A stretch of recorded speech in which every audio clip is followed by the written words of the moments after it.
Assalamualaikum warahmatullahi wabarakatuh. Kita kembali lagi. Pada kesempatan kali ini saya tidak akan memberikan dulu materi ya. Ini saya hanya ingin share tentang panduan siswa untuk belajar dari rumah. Setelah hampir mau 2 tahun kita belajar dari rumah, dan itu tentu saja membuat kita boring di rumah dan tentu saja banyak kendala yang dihadapi ketika kita belajar dari rumah. Tetapi seiringnya waktu dan protokol kesehatan yang terus dijalankan oleh kita semua, dan juga ada banyak siswa yang sudah melaksanakan vaksin, meskipun mungkin hanya baru vaksin pertama, tetapi saya harapkan dengan adanya atau dengan telah berjalannya proses vaksin akan mempercepat kita proses belajar di sekolah lagi seperti dulu. Nah, untuk beberapa kelas yang memang masih melakukan daring atau belajar dari rumah, saya akan memberikan tips-tips ringan bagaimana caranya agar kalian tidak merasa boring, kalian tidak merasa bosan belajar di rumah. Oke, kita simak selanjutnya ya. Nah, yang pertama, ketika kalian berada di rumah, siapkan ruang belajarmu. Nah, di sini temukan area di rumah tempat kamu bisa duduk nyaman dan fokus. Lalu pisahkan dengan ruang santai, idealnya jauh dari layar TV atau gangguan lain. Kenapa kalian harus mencari tempat duduk yang nyaman? Karena yang namanya belajar itu membutuhkan kenyamanan dan membutuhkan pemikiran yang jernih dan fokus. Kalau misalkan kalian tidak bisa duduk dengan nyaman, banyak gangguan, itu otomatis proses pembelajaran kalian pun akan menghadapi kesulitan. Itu yang pertama. Lalu pisahkan dengan ruang santai, idealnya jauh dari layar TV atau gangguan lain. Tentu saja kalau kalian belajar sambil nonton TV itu tidak akan membuat kalian fokus sama pelajaran, yang ada kalian malah nonton, belajarnya enggak. Nah, terus gangguan-gangguan lain seperti misalnya kalian yang punya adik masih kecil, pasti akan, yang namanya anak kecil pasti akan selalu mengganggu. Nah, makanya disinilah pentingnya kalian harus mencari posisi yang nyaman, aman, dan bisa membuat kalian fokus. Nah, oke, selanjutnya buat catatan. Nah, ketika kalian belajar atau ketika ada video dari guru yang sedang menerangkan pelajaran, kalian kan banyaknya bukannya memperhatikan, tapi kalian melamun. Nah, daripada kalian melamun saat webinar atau saat materi disampaikan, buat catatan agar pikiranmu terus aktif. Catatannya tentang materi yang disampaikan, bukan catatan lain-lain ya. Lalu selanjutnya, rencanakan harimu sebelumnya. Nah, maksudnya di sini, jika ada, ikuti jadwal yang diberikan oleh sekolah. Lalu, jika kamu hanya punya daftar pelajaran, bagi ke dalam tugas-tugas kecil dan rencanakan untuk mengerjakan tugas tersulit saat energimu masih penuh. Jadi intinya begini, kalian kan tentunya sudah punya jadwal yang diberikan sekolah. Nah, sebelum jadwal itu dilakukan, misalnya hari ini kalian ada jadwal pelajarannya sudah ditentukan, dari kemarin itu kalian harus sudah mempersiapkan, harus sudah merencanakan, misalnya seperti baca-baca dulu materi apa yang nanti akan disampaikan ya. Lalu jika kamu hanya punya daftar pelajaran, bagi ke dalam tugas-tugas kecil. Jadi apapun yang ada di buku paket atau misalnya kalian ada tugas-tugas kecil yang diinstruksikan oleh guru kalian, ya kalian rencanakan untuk mengerjakan tugas tersulit. Nah, maksudnya tugas tersulit di sini misalnya setiap pengajar itu akan beda-beda dalam memberikan tugas. Cari tugas yang memang agak sulit. Misalnya ada tugas yang agak sulit kamu kerjakan lebih dulu. Nah, nanti setelah tugas yang tersulit selesai, kalian bisa mengerjakan tugas-tugas yang memang dianggap ringan. Dengan begitu, hari-hari kalian tidak akan mubazir, tidak akan banyak yang tidak bermanfaatnya. Nah, baik, selanjutnya di sini ada kurangi gangguan. Yang pertama, gunakan imajinasimu dan bayangkan kamu sedang di sekolah dan bukan di rumah. Ya, yang pertama.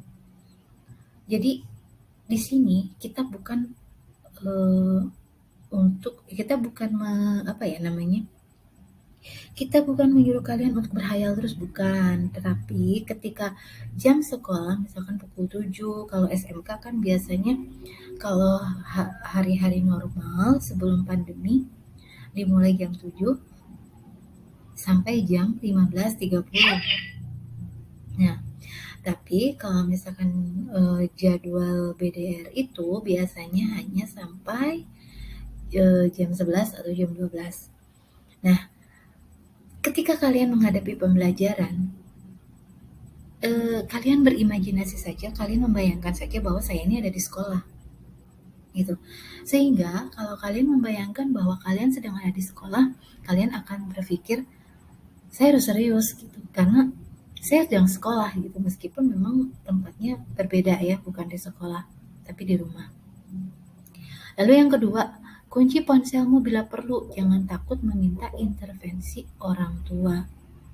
Jadi kalau sekarang kan tiap anak, tiap siswa pasti punya HP dan HP-nya sudah canggih-canggih ya. Nah, ponselmu atau HP kalian tolong ketika pembelajaran dikunci atau biar tidak mengganggu di silent. Jadi ketika ada telepon masuk, ketika ada WA masuk, ada SMS masuk, itu tidak akan mengganggu konsentrasi kalian. Begitu. Tapi misalkan yang namanya handphone, kita kan pembelajaran juga memakai handphone ya. Maksudnya kita tetap fokus ke aplikasi handphone yang sedang kita hadapi, misalnya Google Classroom, ya sudah kalian fokus saja di Google Classroom. Kalau ada misalkan WA, telepon, SMS, jangan dulu dihiraukan gitu. Lalu yang ketiga, beli langganan aplikasi produktivitas. Aplikasi ini merupakan teman belajar yang hebat agar kamu bisa fokus 100%. Aplikasi pembelajaran sekarang banyak ya, kalian juga pasti sudah tahu aplikasi-aplikasi apa saja yang bisa membantu kalian dalam melakukan pembelajaran. Nah, lalu selanjutnya di sini ada ubah suasana.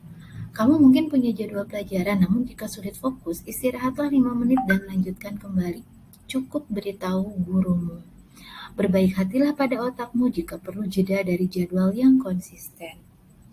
Nah, maksudnya di sini ubah suasana itu kalian harus merubah mindset kalian sehingga tidak yang namanya fokus. Kalau kita terlalu fokus tapi tidak ada istirahat, tidak ada jeda, itu sama saja nanti akan membuat otak kita menumpuk. Membuat pikiran kita menumpuk di otak sehingga otak tidak dapat apa ya namanya? Kalau kita tidak bisa bernafas gitu. Nah, kalau misalkan dengan otak yang fresh, terus dipakai berpikir,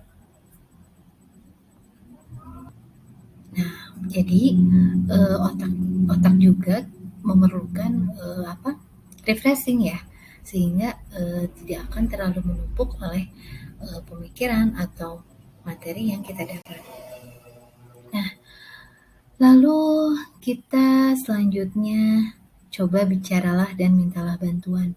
Jadi saat kita mengalami kesulitan, jangan memaksakan. Misalnya, yang pertama, mungkin saja di antara kita semua ada yang mempunyai kendala seperti HP-nya rusak atau sebagian besar 90% sih masalah daring itu adalah kuota internet atau jaringan internet.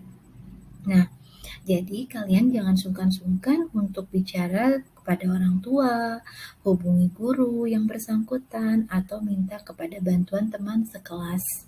Ya, kalian kan pasti punya grup tuh, punya grup kelas atau grup WA. Jadi kalian jangan sungkan-sungkan untuk berbicara, untuk menyampaikan apa kendala kalian.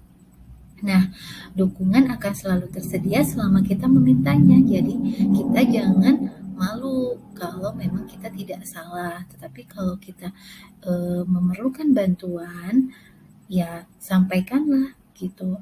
Kita perlu bantuan apa, kita sampaikan pada orang tua, pada guru atau teman. Oke? Nah, selanjutnya adalah tuang dalam tulisan. Apa-apa saja yang kalian sudah lakukan dari hari ke hari, bisa kalian menggunakan jurnal untuk memantau kemajuan atau pertanyaan yang ingin kamu ajukan kepada guru tentang pelajaran di kelas. Saya pribadi ketika mengajar selalu menanyakan terhadap siswa-siswa apa saja yang menjadi kendala mereka dalam mengikuti pelajaran yang khususnya yang saya sampaikan. Nah, kalau misalkan sedang belajar di rumah, kalian tinggal mencatat saja apa yang mau ditanyakan, baru kalian tanyakan ke guru yang bersangkutan. Tapi ingat, waktu bertanya kepada guru itu ada waktunya. Ya, biasanya ketika jam pembelajaran dimulai. Misalnya mulai pukul 7 sampai pukul 3. Jangan sekali-kali menghubungi guru kalian ketika waktunya sudah malam. Ya, itu merupakan salah satu etika yang sering semua guru ajarkan, bagaimana etika menghubungi guru begitu ya. Lalu yang terakhir, belajar dari rumah dapat terasa sulit namun pasti dapat dilakukan. Pembelajaran jarak jauh dapat mengasah keterampilan yang berguna seumur hidup seperti manajemen waktu dan energi, kemandirian, dan kemampuan berpikir kreatif. Memang betul ya, jadi pembelajaran jarak jauh memang sebetulnya akan melatih kedisiplinan kalian, akan melatih manajemen waktu, energi, kalian menjadi mandiri, kalian bisa berpikir kreatif. Misalnya saja, sekolah itu maksudnya kalian tidak sekolah terus di rumah harus ngapain ya, atau nanti bisa muncul ide-ide kreatif kalian di rumah itu. Misalnya ada barang bekas di rumah, bisa kalian gunakan untuk membuat kerajinan atau membuat apapun itu, membuat hiasan di rumah. Dan bahkan dari ide-ide kreatif itu bisa bisa diaplikasikan lagi untuk kalian mendapatkan cuan atau uang ya. Nah, tentunya ide kreatif dibarengi usaha dan doa itu pasti akan menghasilkan sesuatu yang bermanfaat bagi diri sendiri dan orang lain. Mungkin itu yang bisa saya sampaikan atau sekedar sharing bagaimana cara kalian belajar dari rumah agar tidak bosan. Terima kasih. Assalamualaikum warahmatullahi wabarakatuh.